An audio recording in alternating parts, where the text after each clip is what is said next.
மருமகளே, இன்னாடி மருமகளே. சொல்லுங்க மாமி. நம்ம மருமகளே, இன்னைக்கு வீட்ல நிறைய வேலை இருக்கு பாத்துக்க.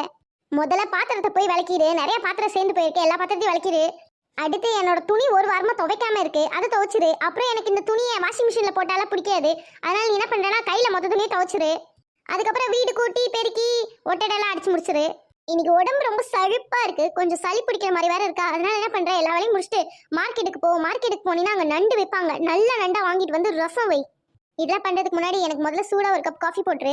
காஃபியோட போண்டா இருந்தா நல்லா இருக்கும், அதனால போண்டாவும் செஞ்சு எடுத்துட்டு வந்துரு. சரி போ, மச மச நிக்காம சீக்கிரம் போய் வேலையை முடி. சரிங்க அத்தை. நம்ம மகன் என்ன பண்றான்னு தெரியலையே, கால் பண்ணி பேசுவோம். இந்தாடி எப்படி இருக்க? என்னடி ஒரு கால் கூட பண்றதே இல்ல, என்ன ஆச்சு? எங்கம்மா இங்க வேலையே கரெக்டா இருக்கு, எங்க கால் பண்றதுக்குலாம் நமக்கு டைம் கிடைக்குது.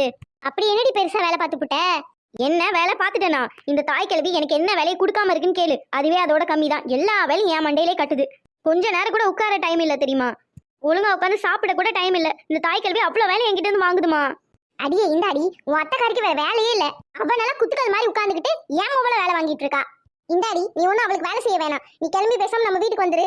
ஒரு சின்ன பிள்ளை அவ எவ்வளவுதான் வேலை வாங்குவா? நீ ஒரு 10 நாள் ஊருக்கு வந்துரு, வந்து இங்க நல்லா இருந்துட்டு ஜாலியா போ. அப்பதான் உன் அத்தைக்காரிக்கு சொரணை வரும். நம்ம மருமவ இல்லாம எவ்வளவு கஷ்டப்படுறோம், இனிமேட்டு மருமவளை பார்த்து வச்சுக்கணும் அப்படின்னு சொல்லிட்டு நீ உடனே கிளம்பி வந்து நம்ம வீட்டுக்கு. சரிம்மா. பஸ் புடிச்சு வந்துடுறீ. இங்க உன் அன்னிக்காரி இருக்கா, அவ நல்லா நம்மள பாத்துக்குவா, சரியா? சீக்கிரமா வந்துரு. சரிங்கம்மா. மாமி. என்னடி உனக்கு தான் அவ்வளவு வேலை கொடுத்தால இங்க வந்து நின்னுட்டு இருக்க, அதுக்குள்ள காஃபி போட்டு எடுத்துட்டு வந்துட்ட? இல்ல மாமி, நீங்க வர வர எனக்கு வேலை நிறைய தரீங்க. மருமவனா வேலை செய்யறதுக்காக தான் வந்திருக்கா, வேலை அதிகமா தரீங்கன்னு சொல்ற?